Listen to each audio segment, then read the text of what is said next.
Here is a quick tutorial on how to use hide.me on your Android device. Just download the hide.me VPN app from the Google Play Store and it is ready to use. Tap the app icon to launch the VPN.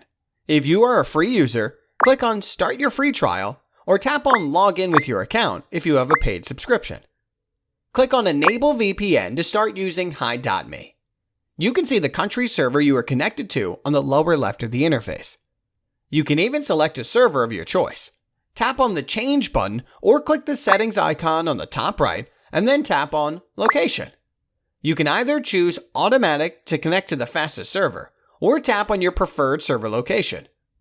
The free plan lets you choose between 3 servers and the premium subscription enables you to select from over 30. To upgrade the plan to a paid one, just tap the Upgrade button on the bottom right. That's it. Use hide.me on your Android device to stay protected on the go.